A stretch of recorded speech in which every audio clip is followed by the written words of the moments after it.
Compassion is something that's often talked about in spiritual circles, whether Buddhist circles in terms of metta practice, loving kindness, or in Christian circles when they talk about loving thy neighbor as thyself. It's really extending with empathy one's willingness to sort of suffer with the other person, to join in their suffering with the intent of relieving it in some way. So it sounds like a virtuous attribute of the spiritual path. But it has certain nuances that I think are worth exploring. One of the first things that we need to distinguish between is a genuine empathy where there's a care without the involvement in the other person's story. In other words, if we get caught up in the other person's story and we find ourselves needing to take sides, decide who's to blame, who's right, who's wrong, who should have done what, who shouldn't have said that, then we're involved in the story. And often we can be pulled into it in the sense of, well, I've listened to your story about your suffering, but let me tell you about mine, and it's similar, and maybe that'll be comforting because we can sort of meet on this ground of, how awful life is. A lot of people spend a lot of energy that way, but that's not compassion. I mean, that's the stuff soap operas are made out of. And there can be an enormous amount of life energy spent in that kind of sort of co-mingling of stories, drama. Okay, so that's not compassion. We needed to clear that one up right away. So there are some benefits from practicing compassion. But why would we need to practice compassion? And the only reason we would need to practice anything is because it's not inherent in our makeup to start with for nearly everyone. In other words, we might be able to feel, it would be unusual not to feel compassion for if a loved one was dying or a child was very, very sick. You don't have to try to be compassionate. It's just a natural outpouring and doing whatever you can. But then as we get a little further away from that inner circle, it's maybe more challenging. If we try to extend that same level of caring to people that have different opinions, different nationalities, different racial makeups, different beliefs, different political beliefs, then it becomes more challenging. And then if we try to extend that compassion further to people that we actually despise, that's yet even more challenging, right? So it's not something that comes naturally, hence the need to practice compassion. And like I say, in many of the world's traditions, not all, but many, there is this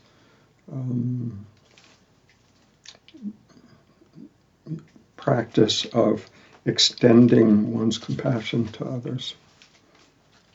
So I think perhaps one of the reasons that it originated in the first place is that, back in our evolutionary history, back on the savannah, the early human groups were very small tribes where everybody was dependent on each other, generally related to each other in some way. And so it was easy to develop this sense of caring for a group, but a small immediate group. So that still comes naturally to most of us, whereas extending it further, to people that are that we feel are somehow different than us becomes much more challenging.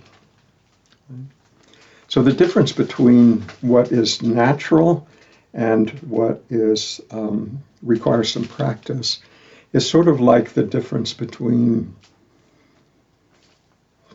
for a newborn infant.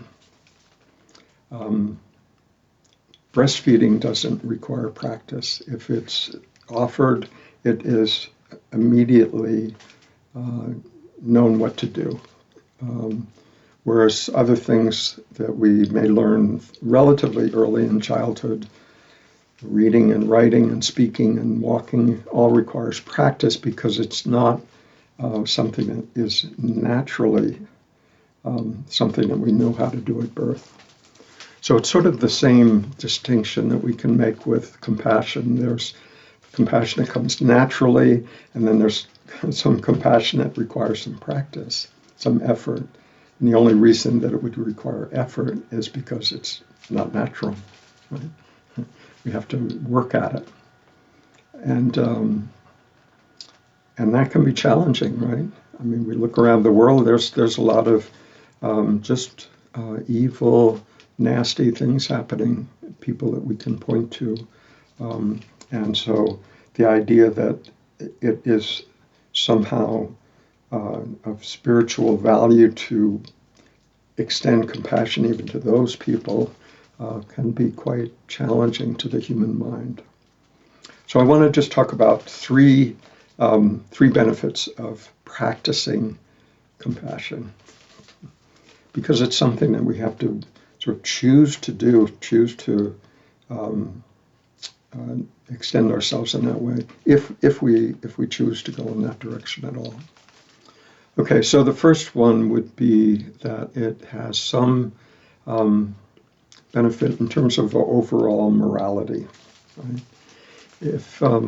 If we are actively practicing being compassionate towards others outside of our immediate sphere, it will tend to have positive changes in how we treat other people. As long as we're doing it from a pure heart, that we're not just doing it for our own personal spiritual advantage, to up our spiritual game. So if we can see the benefit and extend ourselves in that way, it's easy to argue that it has an overall positive benefit to society. So that's one benefit. The second one is that it tends to widen our perspective, sort of broaden our tent of what we're willing to include under the tent, under what we care for. And so by doing this actively, sort of extending ourselves in that way, it has the effect of sort of diminishing our self-importance. If we're only concerned with, our own best interest and the best interest of our very immediate family, then we look at everything beyond that as, potential opponents to whatever we may desire. So by being willing to extend this sort of net of compassion out further, the only way we can really do that is to really consider that maybe our personal self-interest isn't always the most important thing. So it can have some effect over time if we do that. Again, except if we believe that we're doing it for spiritual benefit. I'm earning merit by being compassionate, and therefore by earning merit, I'm investing in a higher spiritual state for myself in the future. And that sort of undermines the fundamental purpose of this. Okay, so the third benefit of practicing compassion is that it's good prep work for after awakening. if we are really willing to see or try to see the other person as not other than ourselves, then when we discover upon awakening that there actually is no personal self, then it becomes sort of an easier transition to recognize that the other person really isn't other. If there's no self, there's no other. Right? So it's sort of laying some groundwork for what may be recognized after awakening on a level that's experiential rather than just idealistic. So those are three positive benefits of practicing. But like I say, we only practice something that is not something that comes naturally. Right? So the question always comes up of like, how can I be compassionate to someone that I really don't like? How does that work? This, I don't know, political figure or leader of some foreign country or some, who knows, somebody else, somebody different than me that I really don't like. How can I feel compassionate towards that person? But being compassionate doesn't actually mean that we have to like the person. That's where people get hung up. We don't have to like their behavior. We don't have to like what they stand for. We don't have to agree with them. It doesn't mean any of that. It just means to be willing to, in a sense, step into their shoes and feel what is being felt, and see the degree to which conditioning in that person's life has led them to be as they are, led them to think what they think, act as they act, say what they say. Just as our own conditioning has led us to do the same. So if we can see that clearly in ourselves, the degree to which conditioning has played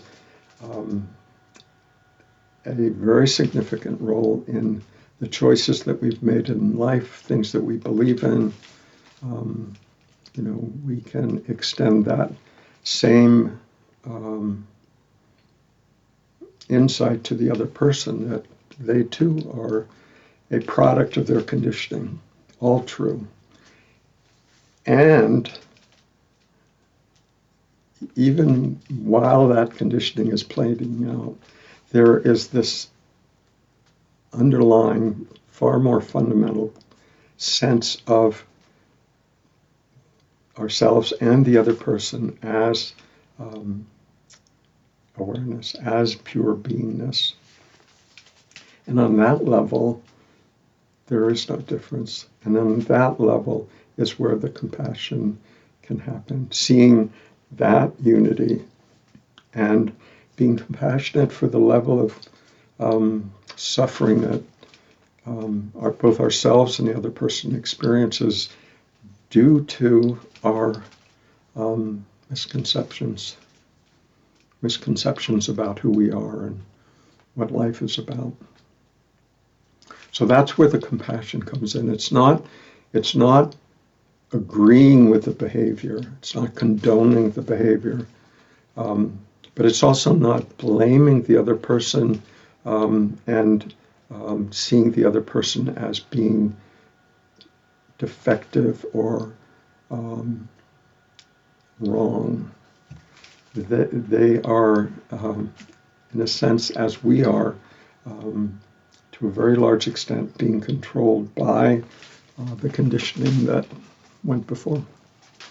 And if we doubt that, we might just consider, once we see the degree to which our own conditioning has affected our life, see if we could put ourselves in the other person's shoes and see if we can honestly say that had we been born into that circumstance, with those experiences and those parents and educational and cultural situations, would we be different? than they. So that's where the compassion can come in with people that we don't necessarily like. Okay, so we've mentioned three benefits of a compassion practice. That's nice, but there's also several cautions about it. One is that if we believe that it is necessary to practice compassion in order to earn merit, fix our karma, advance on the spiritual path, then we're not really in it for the compassion. We're in it for our personal gain. Right? So this is where self-honesty comes in, to really be willing to look with clarity and self-honesty at why we're doing it. I mean, are we really doing it for the other person, or are we doing it for our own spiritual gain? Right? And if we're doing it for the other person, that's also tricky ground, because are we imagining that they're somehow less than or in need of being fixed in any way? And again, it depends on what level we're working on. You know, if we're looking at just behavior, yeah, there's maybe things that we would like them to be different. But if we're looking at their essence, is there anything truly that needs to be fixed? Or is that sense of unity at that level? What's here, alive here, is not in any way different or even separate from what is most fundamentally alive and present there. And if we can see that, then it's different. Right? There also can be this sense of I am practicing compassion because it is necessary to get good at it, do it thoroughly, in order to awaken. In other words, it's a pathway to awaken. Not really. Not really. It's actually a detour to the path to awakening. And the reason that it is because it's founded on the belief that there's something I must do to earn my entitlement and earn my grace for awakening. But what we discover when we do is that awakeness is our inherent beingness. So any idea that we hold that we have to do something in order to qualify for it is a detour. It's taking us away from ourselves in order to find ourselves. Right? So if we can really see that, it's still fine to be compassionate towards other people. Like we say, it has social benefits, beautiful. But if we're doing it in order to become enlightened, then it's an error, because we don't have to earn that. We are that. We are that already as is. It's just a matter of discovery. Okay, and let me tell one brief story. And this was the first time I heard this. It was quite shocking until I really understood it. And this was, my teacher was Adyashanti, and this was a story that he told about his teacher, Arvis Justi, when she asked him to teach. And one of the things that she suggested and cautioned him about is to be cautious about relieving someone else's suffering. And that sounds harsh when you first hear that, right? But her rationale was that is that we don't know what suffering may be the key to someone's awakening. So you can sometimes see this play out when people are trying to comfort someone else or comfort a child, and they say, well, everything will be okay, or here, let me get you an ice cream and you'll forget about it, or he was never good enough for you anyway, or whatever people say to sort of relieve you of your suffering. But sometimes maybe you just need to suffer, right? To really see something and not be distracted, to be willing to face what has caused that sense of suffering and see it directly for yourself. And so that's what was being pointed to. So this idea of helping others is a delicate thing.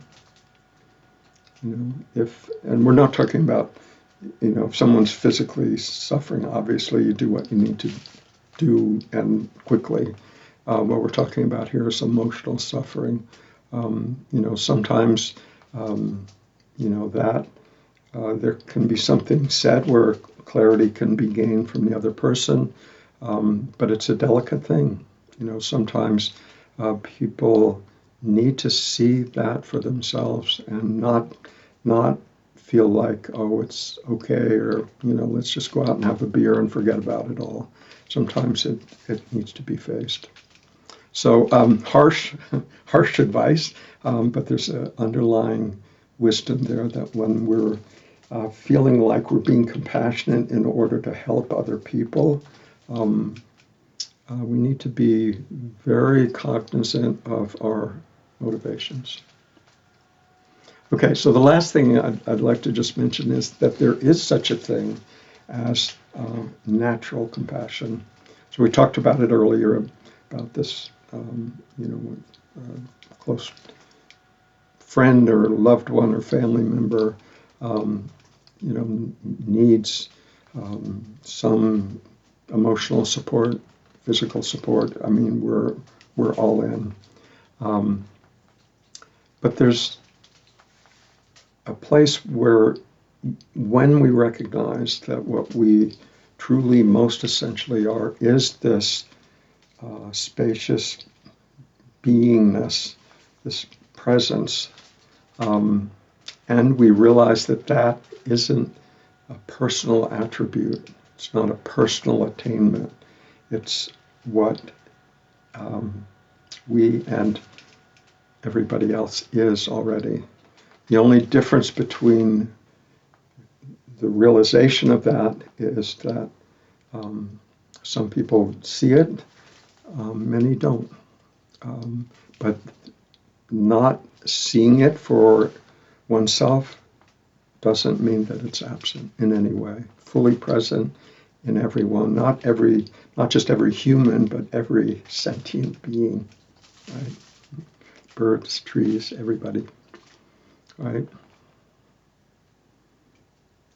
So if we can see that in ourselves, that that's what we truly are, just take it as being personal. After awakening is delusional, right? But to see it as the fundamental essence of everyone is liberating, because we see that at the deepest level, no one else needs to be fixed. No one else is less than. No one else is ultimately other than, right? So whereas the Christian directive to love thy neighbor as thyself is challenging when we're still in the egoic state, from the perspective of identification with this underlying beingness, we can see that if there's no self here, there's no other there. It's all one. So that's where the real compassion comes in. We would no more injure, drop a rock on our toe than we would drop a rock on our neighbor's toe. And we would no longer ingest poison in ourselves, then we would pour poison in our rivers.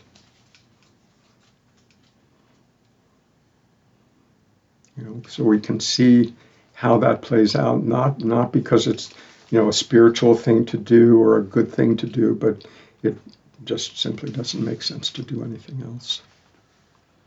And so that's the natural outpouring of compassion. We're not doing it for personal benefit. We're not doing it to get enlightened. We're not doing it for recognition. We're not doing it to feel good about ourselves. It's just the only thing that makes any sense at all. So that's the real compassion.